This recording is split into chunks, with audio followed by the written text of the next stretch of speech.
programang ito ay rated SPG. Striktong patnubay at gabay ng magulang ang kailangan. Maaaring may masiselang tema, lengguwahe, karahasan, sexual, horror o droga na hindi angkop sa mga bata. Ang muling pag-cruise ng landas ng ex ni Robert na si Claire. May kinalaman kaya ito sa nakaraan ni Robert? Mga kaganapan at dapat abangan sa abot kamay na pangarap. Magandang araw at welcome to my channel. Please don't forget to like, comment and click the bell button para lagi kayong updated sa aking mga videos.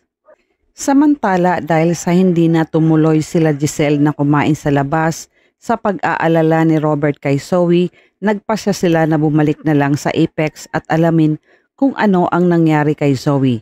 Sa opisina ni Robert na pag-alaman ni Giselle na may sumabog na bomba kung saan sila nanggaling kanina dahil napanood niya ito sa balita at maraming nadamay na tao. Ito ang ginawa ni Gilbert ayon sa utos sa kanya ni Moira na huwag niya nang ituloy ang pagpapasabog sa sasakyan ni Giselle kaya ginawan ito ng paraan ni Gilbert. Dahil sa nangyaring pagbago ng plano ni Moira, maraming nadamay na tao sa ginawa ni Gilbert na ilihis ang bomba. At nang malaman ni Zoe kay Moira na ligtas na ang Daddy Robert niya, agad niya itong pinuntahan sa opisina at niyakap niya ng mahigpit ang Daddy Robert niya. Ipinagtaka ni Giselle ang naging reaksyon ni Zoe sa Daddy Robert niya, lalo na nang sabihin ni Zoe kay Robert na buti at hindi ka nadamay doon sa pagsabog. Dahil sa nahalata ni Giselle si Zoe na parang may kinalaman ito tungkol sa nangyaring pagsabog. At muntik na rin ikabuking ito ni Zoe. Kaya agad nag-isip ng dahilan si Zoe kay Giselle. Sinabi ni Zoe na nag-aalala lang siya para sa Daddy Robert niya dahil nalaman niya na malapit lang sa Apex ang nangyaring pagsabog. Ayaw paniwalaan ni Giselle si Zoe dahil nasa dugunan nito ang pagiging demonyo. Ipinagtanggol naman ni Annalyn si Zoe kay Giselle na mukhang wala namang ibig sabihin ang pag-aalala ni Zoe. Samantala, kausap ni Giselle ang mga pulis sa Apex para sa gagawing investigasyon sa nangyaring pagsabog dahil napag-alaman ng pulis na isang homemade ang bombang ginamit. Ipinag-alala ni Giselle ito dahil ibig sabihin ito ay sinadya. Hindi pa matukoy ng mga pulis at kailangan pa nilang imbestigahan ito dahil walang CCTV sa area kung saan nangyari ang pagsabog. At gagawin nila ang lahat para malaman kung sino ang gumawa nito. Napansin ni Lynette si Annalyn kung bakit parang may iniisip itong malalim. Kaya naitanong ni Lynette si Annalyn kung okay lang siya. Sinabi ni Annalyn na may nakita siya sa parking kanina. Si Gilbert ang tauhan ni Morgana. Pero parang wala naman siyang kinalaman dahil sa parking lot sumabog ang bomba. Siguro nagkataon lang na naandun din siya sa lugar na yon. Nagtataka naman si Giselle sa sinabi ni Annalyn at biglang napaisip si Giselle tungkol sa naging reaksyon ni Zoe kanina kung bakit labis ang pag-aalala ni Zoe kay Robert at mukhang may kakaiba sa mga kinikilos niya na para bang may kinalaman ito sa pagsabog.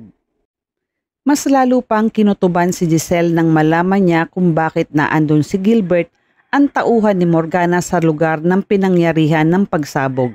Napapaisip ngayon si Giselle at nagsabi ito kay Annalyn na hindi kaya si Morgana at Gilbert ang may pagkana ng bomba at tayo talaga ang pakay nila. At dahil sa nalaman ni Zoe na kasama natin ang Daddy Robert niya ay gumawa siya ng paraan at pilit niya itong pinapababa ng sasakyan para makipagkita sa kanya at hindi madamay si Robert. Ngunit ayaw naman mag-isip ng masama ni Annalyn kay Zoe kaya hindi niya sinang-ayunan ang sinabi ng tita Giselle niya. Sa kabilang banda may isang babae ang dumating sa Apex at hinahanap niya ang isang pasyente. Nagtanong ito kay Nurse Karen kung saan dinala ang mga biktima ng nasabugan ng bomba dahil isa sa nadamay ay ang driver niyang si Pablo Dominguez. Agad naman hinanap ni Karen ang pangalan nito at sinabi niya na nasa orthopedic pa ito at kasulukuyang ginagamot. Pinaupo muna siya ni Nurse Karen at habang nag-aantay ang babae sa lobby, saktong dumaan si Robert at nakilala siya ng babae. Tinawag niya ito sa pangalang Ubeng. Napangalingaw naman si Robert at nakilala niya ang babae at sabay sambit ng pangalan nitong Claire. Nakangiting nilapitan ni Obeng si Claire at kinamusta niya ito dahil sa tagal na hindi sila nagkita. Naitanong ni Robert kung ano ang ginagawa niya sa Apex. Nagsabi si Claire na dito dinala ang mga biktima ng nasabugan ng bomba at isa sa nadamay ay ang driver ko, kaya ako napasugo dito. Nagkaroon ng pagkakataon ang dalawa na makapag-usap dahil sa tagal ng hindi nila pagkikita pagkatapos nila ng med school sa Cebu. Doon nakilala ni Robert si Claire at naging magkasintahan sila. Naitanong ni Claire kay Robert kung nasaan si Carlos at Moira dahil naging kaibigan niya din ang mga ito. Sinabi ni Robert kay Claire na ang kinahinatnan ni Carlos na nasa mental hospital ito dahil sa hindi niya nakayanan ang mga nangyari sa buhay niya. Samantalang si Moira naman ay wala na. Ikinalungkot ni Claire ang sinabi ni Robert sa kanya. Maya-maya habang magkausap ang dalawa dumating si Annalyn. Kaya agad ipinagmalaki at ipinakilala ni Robert si Annalyn kay Claire na anak niya. Nakangiting nakipagkamay naman si Claire kay Annalyn. Ganon din si Zoe ipinakilala ni Robert bilang anak niya. Gumawa naman ng eksena si Zoe sa harapan ni Claire upang ipahiya si Annalyn at sinabi nito na siya ang legitimate na anak ni Robert at si Annalyn ang anak sa labas. Ikinagulat ni Annalyn at Robert ang sinabi ni Zoe kung bakit kailangan pa nitong sabihin ang tungkol sa pagiging legitimate na anak. Kaya sinabi na lang ni Robert na siya ang naging anak ko kay Moira. Napatingin si Claire kay Zoe at nagsabi ito na hindi ako magtataka kung bakit ganyan ang ugali niya dahil may pinagmanahan pala siya. Mukhang may nalalaman si Claire sa nakaraan ni Moira at Robert. Maya-maya ay nagpaalam na si Claire kay Robert para alamin ang kalagayan ng driver niya. Samantala sa bahay ni Morgana, kausap nito si Gilbert at sinasabi nito ang gusto niyang mangyari sa mga susunod nilang gagawin mga plano dahil nag-aambisyon si Morgana na magkaroon siya ng makabuluhan at mataas na katungkulan sa Apex. Ngayong wala na si Madam Chantal, kailangan sa kanya mapunta ang posisyon ni Giselle bilang CEO dahil gusto ni Morgana na mas malaki ang kapangyarihan niya kesa sa mga tanyag sa Apex. Nang sa ganon ay maging sunod-sunuran sa kanya ang mga tao at kasama na si Robert at Giselle. At hindi gugustuhin ni Morgana na muling makabalik si Giselle sa Apex kung kaya't gagawa na siya ng paraan para siya ang maging bagong CEO ng Apex. Habang si Gilbert nakikinig lang sa mga sinasabi ni Morgana at nag-aantay lang ito kung ano ang ipapagawa sa kanya sa gusto niyang mangyari. Kinabukasan sa conference room handa na ang lahat para sa gagawing botohan ng mga board members. At maya-maya nagsimula na ang nominasyon para sa posisyong bagong CEO ng Apex.